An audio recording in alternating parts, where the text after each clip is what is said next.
Imaginemos o seguinte: Jair Bolsonaro hoje vive enclausurado em sua própria casa, menos proibido de usar redes sociais. Com tornozeleira eletrônica, sob prisão domiciliar decretada pelo ministro Alexandre de Moraes, ele não pode receber visitantes, não pode falar com seu filho Eduardo e mal pode conceder entrevistas. Essa situação, que parece extraída de um roteiro dramático, é real e gera um embate explosivo entre as instituições, a defesa e o próprio cara a cara do sistema de justiça brasileiro. Os advogados de Bolsonaro recentemente entraram com um pedido formal no Supremo Tribunal Federal, STF solicitando a revogação de todas as medidas cautelares impostas, inclusive a prisão domiciliar, menos alegando que ele sequer foi denunciado no caso mais recente que motivou as sanções. Em outras palavras, sem denúncia não haveria fundamento legal para mantê-lo em cárcere, ainda que doméstico. Eles dizem que as cautelares tornar-se-ão um fim em si mesmas. Já o ministro Alexandre de Moraes, relator de toda essa trama, entende que Bolsonaro descumpriu reiteradamente as medidas anteriores.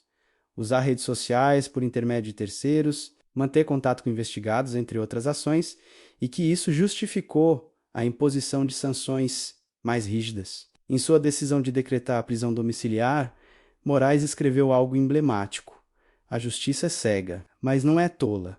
Enquanto isso, o país observa, de um lado, a defesa brada que Bolsonaro não pode ser mantido preso quando não figura numa nova denúncia recente. De outro, o judiciário sustenta que os limites foram ultrapassados e que, só porque ele tem poder político, não pode escapar de restrições impostas ao cidadão comum. E no meio dessa disputa jurídica, uma pergunta inquietante ecoa: como conviver com um ex-presidente que está sob rígidas imposições de liberdade ou falta dela? O Brasil vive um momento histórico em que velhas certezas foram jogadas no ar. E cada nova petição, cada liminar concedida ou negada, vai acelerando essa tensão institucional. Para entender bem o fio condutor da história, é necessário mergulhar em como o STF chegou a esse ponto de impor tantas restrições a Bolsonaro. Tudo começou no inquérito que investiga suposta coação no curso do processo, isto é, tentativas de influenciar decisões judiciais,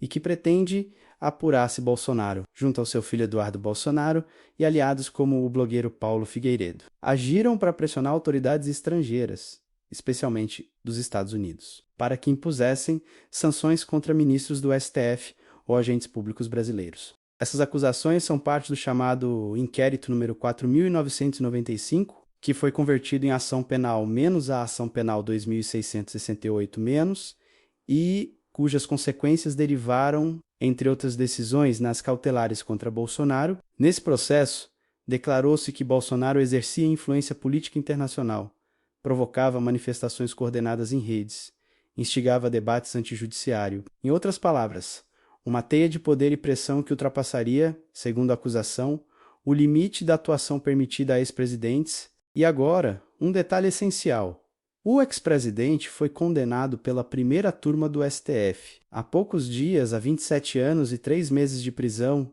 pelo crime de tentativa de golpe de Estado e atos correlatos. Mas atenção, essa condenação ainda não foi executada, porque o processo ainda pode percorrer instâncias recursais, ou seja, Bolsonaro não começou a cumprir pena menos, embora já esteja cumprindo restrições severas. Diante disso, a defesa sustenta que, se o Ministério Público não incluiu Bolsonaro na denúncia que motivou as novas cautelares, então não há razão para manter-se sobre ele. Eles argumentam que a exclusão dele da denúncia significa que sua situação jurídica mudou e que, juridicamente, ele não poderia permanecer preso domiciliarmente sem um processo ativo que o envolva diretamente. Essa tese tenta transformar a invisibilidade formal, a ausência de acusação ativa, em argumento para restabelecer os direitos suprimidos. É aí que mora o nó dramático.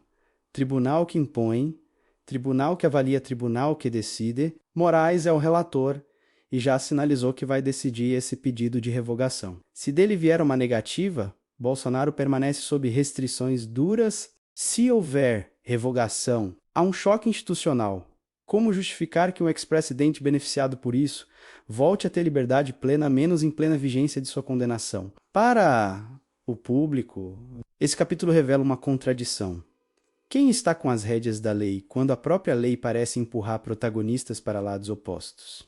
As palavras da defesa, as decisões do STF, a força simbólica de um homem sob cerco, tudo convergindo para uma loteria institucional que vai definir quem manda, quem obedece, quem teme. Agora vem um momento em que a narrativa se adensa e o conflito interno aparece em toda a sua dramaticidade. Jair Bolsonaro, que já era uma figura polarizadora quando presidente, agora é um réu condenado que clama por poder voltar a usar redes sociais, conceder entrevista circular minimamente. Tudo isso enquanto cumpre prisão domiciliar, com tornozeleira eletrônica, recolhimento noturno, recolhimento em fim de semana, proibição de contato com autoridades estrangeiras e investigados. Imagine, ele está longe da praça pública, menos aquele espaço onde os políticos respiram e disputam narrativas.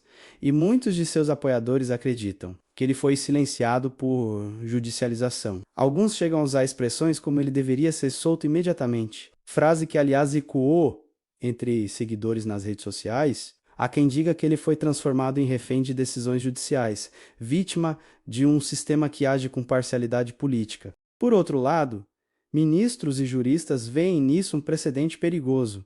Permitir que as autoridades, ainda que condenadas, atuem sem limites enquanto recorrem menos, abrindo brechas, apelando a mecanismos midiáticos e usando a própria condição pública para pressionar decisões judiciais. Para eles, deixar Bolsonaro agir livremente antes de transitada em julgado sua condenação seria premiar uma força política acima da lei. Não por acaso a expectativa no STF está acesa. Todos os olhos estão no despacho de Moraes sobre o pedido da defesa. Se ele rejeitar a revogação das cautelares, quem argumenta a favor de Bolsonaro terá que subir o degrau recursal, e isso prolonga a crise. Se Moraes acatar, haverá quem veja isso como vitória autoritária ou concessão lógica. A tensão parece insuportável. Além disso, o legislativo também se movimenta menos. Parlamentares questionam a atuação do judiciário, pedem esclarecimentos, fazem discursos dramáticos em plenário. Há quem proponha que o Senado investigue judicializações de casos políticos. Há quem diga que tudo isso é parte de um movimento de constrangimento institucional para frear decisões que contrariem interesses. Enquanto isso, a população assiste. Muitos clamam por justiça séria, mas temem que se judicialize a política ao ponto de o país viver em tribunal permanente. Outros apostam que Bolsonaro, menos com todos os seus defensores, menos ainda tenha condições de reconquistar a narrativa pública, mesmo sob restrições. A guerra dos poderes nos moldes brasileiros, feita de petições, votos, liminares e discursos, segue seu trâmite. E o próximo capítulo pode ser decisivo. Chegamos ao momento em que tudo pode se definir ou ganhar contornos ainda mais dramáticos. O STF vai decidir: revoga ou mantém? E Bolsonaro, mesmo condenado, pode ter parte de sua liberdade reconquistada? Ou vai permanecer trancado em casa, com voz limitada, enquanto recorre das condenações? Se Moraes negar o pedido da defesa, Bolsonaro segue sob regime severo de restrições. Redução de vozes, limitação de circulação, proibições severas. Isso tende a gerar protestos políticos, discursos inflamados, queixas de viés politiqueiro, e abre caminho para que seus apoiadores digam: veja bem, o ex-presidente não pode nem usar redes, isso é perseguição, mas se Moraes acatar o pedido e revogar cautelares, o impacto pode ser estrondoso. Bolsonaro, embora condenado, recuperaria espaços de fala, menos redes, entrevistas, contato político. Nesse cenário, ele poderia retomar debates públicos e fazer contraposições diretas ao judiciário, aos adversários e ao governo vigente. Isso levaria a um choque simbólico. Como permitir que alguém condenado com pena tão alta tenha liberdade ampliada antes do fim dos recursos? Além disso, há consequências institucionais duradouras. Se o STF afrouxar cautelares, cria um precedente.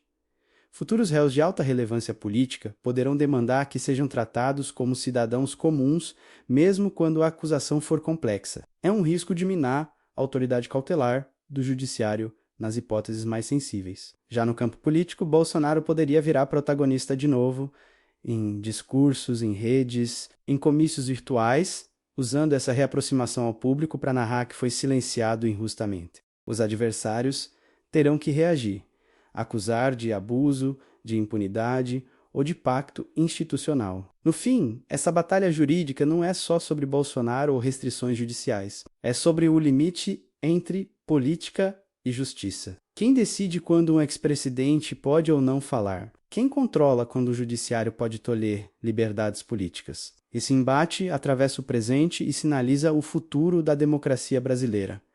E agora? Aguardamos a decisão de Moraes, e com ela, o desfecho ou novo começo de uma trama que já entrou para os livros da história. Fique de olho. O Brasil pode surpreender, de novo menos no poder de revirar instituições. O Brasil assiste a um jogo de poder que vai muito além da figura de Jair Bolsonaro. Não se trata apenas de uma decisão jurídica isolada, mas de um divisor de águas que expõe a tensão máxima entre liberdade e controle, entre política e justiça, entre narrativa e fato. O futuro de Bolsonaro, seja trancado em silêncio dentro de sua casa, seja novamente protagonista no debate público, pode redesenhar a percepção de democracia no país. O Supremo carrega nas mãos não apenas a decisão sobre um homem, mas o peso simbólico de uma nação que clama por segurança jurídica e coerência institucional. Se for solto, reacenderá um barril de pólvora político. Se permanecer preso, reforçará a percepção de que a política brasileira vive sob um regime de tribunais permanentes. O impacto será profundo, seja qual for o caminho. O Brasil está no limite. E cada gesto, cada palavra, cada decisão pode desencadear uma nova onda de instabilidade, ou um novo ciclo de disputas. O tabuleiro está armado e o próximo movimento poderá mudar a história.